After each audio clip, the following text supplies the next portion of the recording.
I'm recording my homily for the 16th Sunday in Ordinary Time in 2019.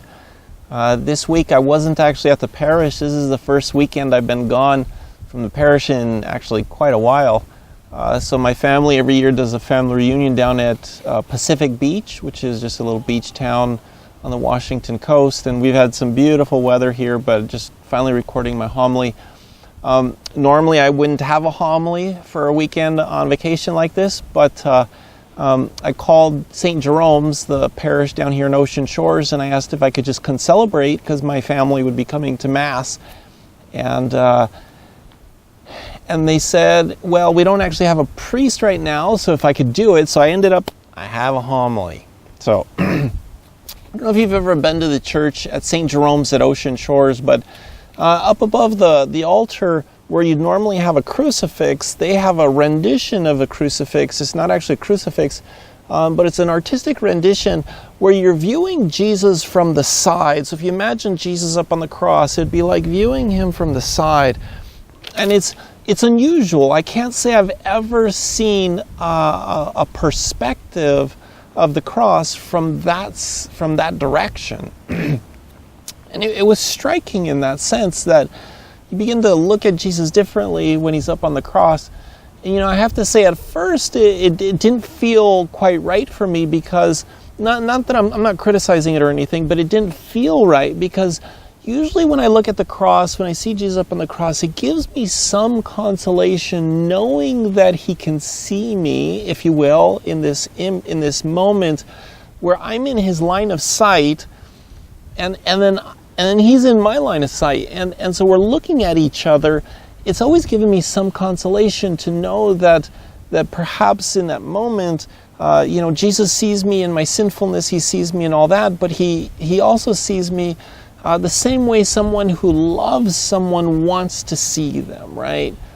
Whereas when we're off on the side, when we're looking in a different direction, it's like this person's not important enough for me to see them. So when I was on Jesus' side, looking at him from the side, I felt like I had lost something from that. If I felt unbalanced, okay? So I'm going to talk a little bit about this idea of being balanced with God, being balanced with Jesus, or being unbalanced, okay?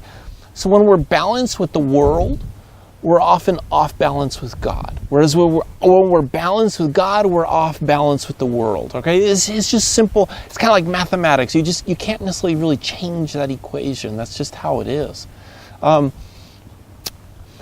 using the cross analogy, to be balanced with God means to be able to see God from different perspectives in the sense of our relationship with God is three-dimensional, not just two-dimensional.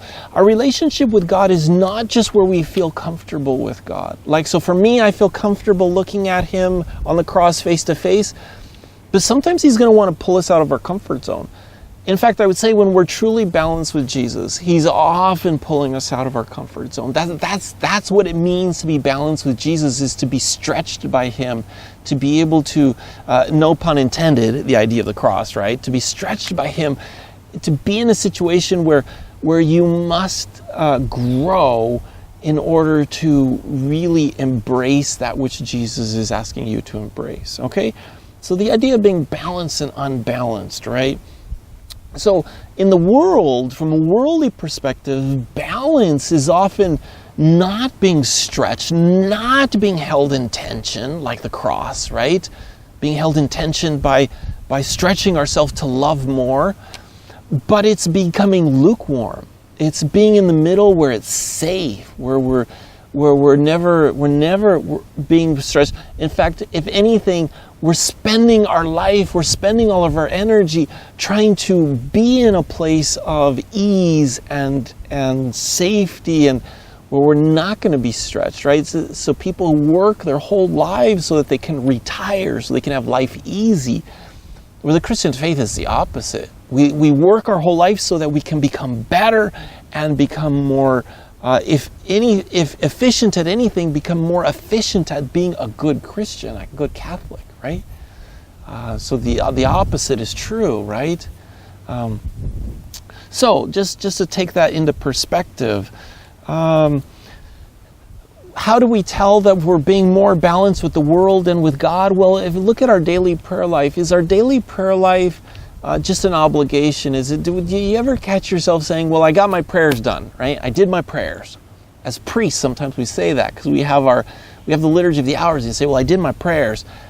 But that's an obligation. That's where, okay, we feel like I'm balanced, but it's not the kind of balance that Jesus desires. It's more the balance of, I got something done. I found the path of least resistance, right? Rather than the path that's the deepest. Okay? All right. So that's kind of an indicator there. When we're being balanced with Jesus is our prayer is deep, it's profound, and we're listening, right? We're listening deeply. So that's, for me, one of the critical, I'm sorry if I'm squinting, it's just really bright right here. One of the deep indicators, one of the most profound indicators that we're balanced with Jesus is our ability to listen to him. So today in the gospel, or this weekend in the gospel, you have the story of Mary and Martha, and so they invite Jesus into their home. You have Mary and Martha, and Mary's sitting at the feet of Jesus and listening. And Martha is working hard. She's trying to be hospitable. She's trying to take care of her guests. And it's tempting, I believe, to pit that versus Mary, where it's Martha is the one who's working hard, doing all the chores. Mary's sitting at the feet of Jesus, not doing any of the work, and to pit them against each other. But I want to go a little bit deeper with it and focus on what Jesus says to Martha. He doesn't say, Martha, Martha, you shouldn't be working. You need to sit at my feet. He doesn't say that. He says, Martha, you are worried and anxious about many things. You are worried and anxious about many things. And so the problem for Jesus is not necessarily what she's doing in that moment, but it's what she's saying and her perspective, right? She's focusing on something earthly rather than something heavenly. She's upset because Mary is off balance in a worldly sense. She's not doing her part, right? But she's balanced in the heavenly sense. And so he's going after Martha to correct her on that. Okay? So her worries and anxieties are a symptom of not doing what she should be doing in the heavenly perspective. When somebody's really in tune with Jesus, they are really not going to be carrying lots of anxiety or stress or worries.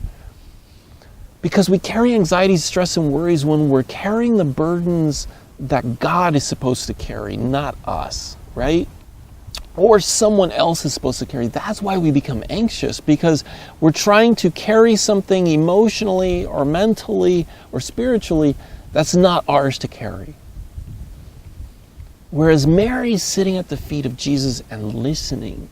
Now, the other thing is, in our prayer, by and large, as Catholics or probably as Christians, I think as any of us as Christians, we tend to talk too much. We tend to talk too much in our prayers. And because Jesus' voice is very quiet and silent in prayer, and it's much more powerful, it's deeper, and it's not audible by our ears, we tend to fill up that quiet time with our own voice or our own thoughts. And so going deeper in prayer is being able to listen better. Mary's growing in prayer. She's growing in spiritual maturity. She's not uncomfortable with the silence. She can sit with Jesus and just listen. I mentioned in my homily about a movie that came out many years ago, in the 1980s. I guess it depends how old you are, if that's many years ago. But the movie was called Mr. Mom. Mr. Mom. Now, I'm not advocating that you go watch the movie if you haven't watched it, okay? I'm just going to use it as an example. So there's a story about this husband and wife, and they've got a couple of kids. Well, the dad loses his job, right? The 1980s, the economy was kind of not doing so well. So the dad loses his job. And so the mom goes back to work so that they could pay for the bills, right? So she's able to get a job pretty quick. He's really struggling. So he goes and he begins to do the domestics, right? He becomes the mom, hence Mr. Mom, whereas she goes back to work. Now, this family begins to spiral out of control in terms of balance because he's now out of his element. He doesn't know what he's doing. He feels a high level of incompetence in doing the things that his wife had always done in taking care of the kids, okay? So there's this one example. He's driving the kids to school, and he goes into the school he goes up the driveway in the school in the wrong direction. And all the moms who are bringing their kids, they're all saying the same thing to him, saying, "You're doing it wrong. You're doing it wrong." And at first, he's like kind of trying to play off the manliness and like, "Oh, I'm okay. But he reaches a moment where he's like, "You know what? I'm doing it wrong." Okay, so he's off balance. The other things that happen is he becomes very lonely. He becomes isolated emotionally because he doesn't feel like he's in a groove. He knows what he's doing. He's incompetent in what he's doing. He's a little off balance with the kids. He doesn't know how to relate to them in the same way as he was before. So he's just off balance.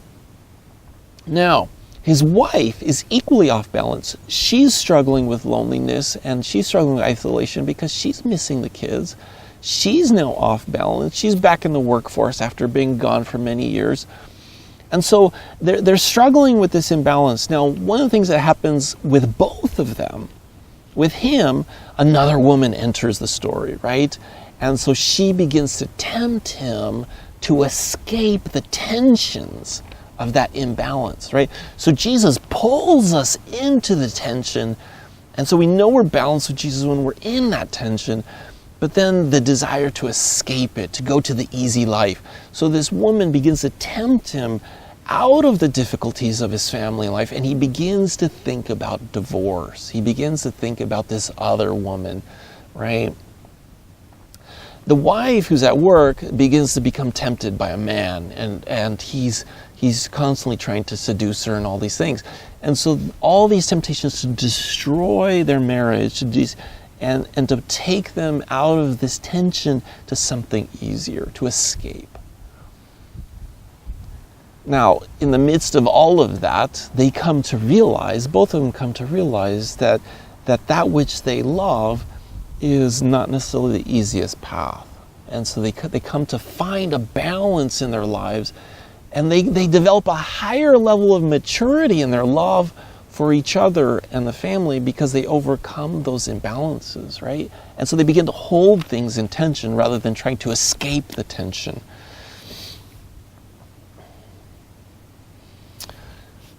None of us likes that feeling of incompetence, right? We don't like feeling like we don't know what we're doing. I think spiritually speaking, though, many of us, at some point, we just choose to escape that tension in our spiritual life. And so when we try to pray, many people, I believe, just assume that God never actually answers because they're afraid of that silence. They're afraid of spending the time to listen. They don't know what to do. They don't have a guide who kind of guides them through that tension. And so at some point, I think many people give up. And so the people who do pray, they tend to talk a lot in prayer. So they fill that space. They fill that quiet time up. And then other people, they just stop praying. And so when I talk to them in confession, I say, "Well, do you pray?" They say, "Well, I pray just throughout the whole day." Well, that's good. But we need that direct, quiet time. We need that Mary time sitting at his feet where we're not doing the Martha thing. We're not vacuuming and praying. I mean, you can pray while you vacuum. Don't get me wrong. That's great. But we need that specific meditation time, that contemplation time where we go into the church, we spend that quiet time, or we have a prayer corner, or we go for a walk and we go to our place where we go to pray. Whatever it is, we distinctly spend that time just with Jesus. I think that's very important, okay? I know I've used this story before. Many years ago, before I was thinking of even being a priest, a young lady in the parish asked me if I could take on an hour of adoration, an hour of sitting before Jesus in the Blessed Sacrament. I had never really done anything like that before.